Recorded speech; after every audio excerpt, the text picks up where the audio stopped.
hoje eu vim trazer mais um vídeo da série de animais invertebrados. Ai, oh, let's go! Ai, oh, let's go! Ai, oh.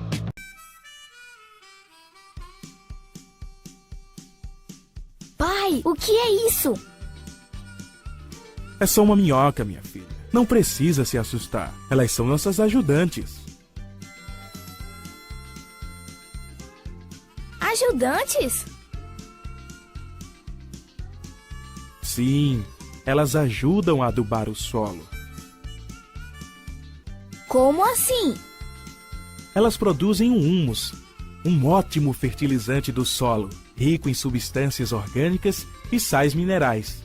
Elas se alimentam das folhas e restos orgânicos. E o humus de que estou falando trata-se das fezes das minhocas. E a minhoca é um verme?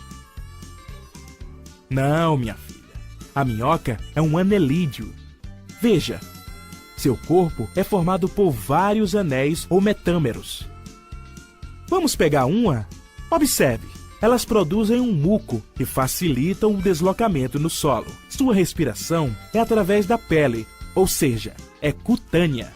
Além disso, elas produzem cerdas quitinosas que impedem que elas escorreguem ao se deslocar. Ah, sim! Nossa, tem muitas minhocas na terra! Elas se reproduzem rápido, deixando seus ovos por onde passam.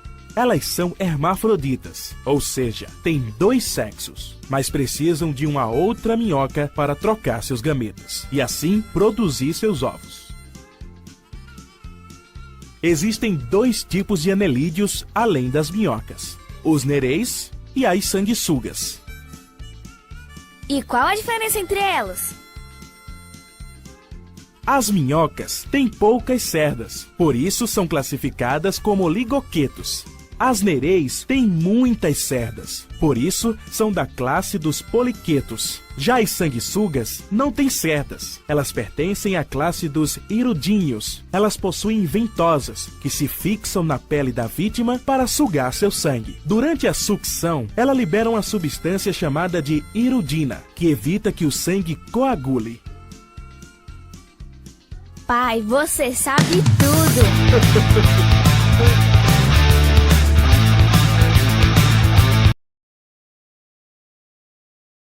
Existem mais de 90 mil espécies atuais e cerca de 70 mil fósseis. O significado do seu nome, que vem do latim mollis, quer dizer mole. Isso provém do fato de os animais desse filo possuírem um corpo mole, como é o caso de alguns dos integrantes desse filo. As ostras e os berbilhões, que fazem parte da classe bivalve. Os caracóis e as lesmas, que são da classe dos gastrópodes. E os polvos e as lulas, que são das classes dos cefalópodes. O corpo do molúsculo tem uma característica mole, mas durante a sua evolução surgiu o exoesqueleto calcáreo, que inicialmente era formado por espículas, e depois por uma concha sólida, que serve de abrigo e também para sua proteção. Alguns desses animais passaram a apresentar secundariamente conchas internas e reduzidas, como é o caso das lulas, enquanto outros perderam totalmente a concha, como o polvo e as lesmas. O exoesqueleto é formado pela parede externa dorsal do corpo, que é formada por uma estrutura especial e típica desse grupo, que é o manto e o páleo. O corpo é formado por 3 regiões básicas: a região cefálica, a massa visceral e o pé. Na região cefálica estão a boca e os órgãos sensoriais. Na massa visceral encontra-se a maioria dos órgãos internos, como estômago, intestino, coração e glândulas. Por último, o pé, que é uma estrutura muscular usada primitivamente para sua locomoção. Os moluscos possuem sistema digestório, como a boca e ânus. Ao longo do tubo digestório existem regiões especializadas para a execução de diferentes funções ligadas à digestão: a cavidade bucal, esôfago, estômago e intestino. O molúsculo possui a rádula, que é o conjunto de pequenos dentes quitinosos, usado para a obtenção de alimentos, e são acompanhados das glândulas salivares, que têm a função de liberar uma secreção mucosa, muito importante na lubrificação da rádula, e que envolve o alimento em um cordão. Chegando ao estômago, encontramos o estilete cristalino, que é cilíndrico, gelatinoso, translúcido e contém algumas enzimas digestivas. O pH ácido do estômago provoca a desagregação desse muco e as partículas de alimentos são liberadas, facilitando a ação das enzimas digestivas. As brânquias relacionam-se com a respiração em ambientes aquáticos, onde os molúsculos surgiram e se diversificaram. O único grupo de molúsculo a invadir o ambiente terrestre foi o dos gastrópodes. Entre as adaptações que lhes permitiram isso está o surgimento dos pulmões, estrutura adaptada para a respiração aérea. O sistema circulatório dos molúsculos é formado por vasos associados ao coração, que é composto por átrio e ventrículo, e localizado na cavidade pericárdia, e que atua como uma bomba impulsionando o sangue. A sua circulação é aberta, ou seja, o sangue é bombeado do coração para os vasos sanguíneos, que se ramificam e dirigem-se aos diferentes tecidos do corpo. Nos cefalópodes, a circulação é fechada. O sangue é bombeado do coração e sempre circula dentro dos vasos. Com isso, a pressão no sistema fechado é maior do que no sistema aberto.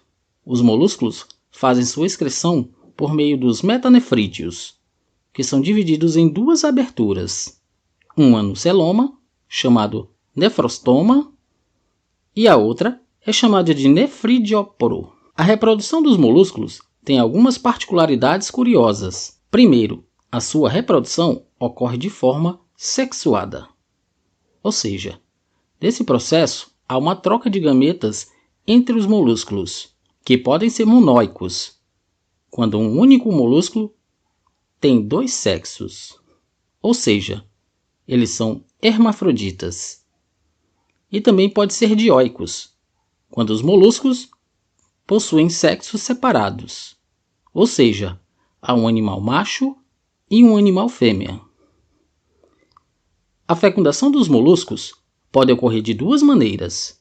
Ocorre por fecundação interna, quando os gametas são inseridos no interior da fêmea, e por fecundação externa, quando os gametas são liberados na água. O desenvolvimento do embrião acontece por desenvolvimento direto. Quando o ovo eclode, o molúsculo é um jovem, que apresenta as características básicas para a forma adulta. E acontece também por desenvolvimento indireto, quando os animais apresentam uma fase larval e se tornam adultos depois de passar por uma metamorfose. Os moluscos são animais muito importantes para a alimentação desde os tempos da pré-história. Ostras, mexilhões, lulas e polvos servem de alimentos não só para os seres humanos, mas também para outros animais. Eles são importantes também por serem bioindicadores da qualidade das águas. São importantes também para a economia. As ostras, por exemplo, produtoras de pérolas e geram riquezas para muitos países. Os molúsculos devem ser preservados e protegidos controladamente, pois são muito importantes para o equilíbrio ecológico do nosso planeta. Esses são os moluscos,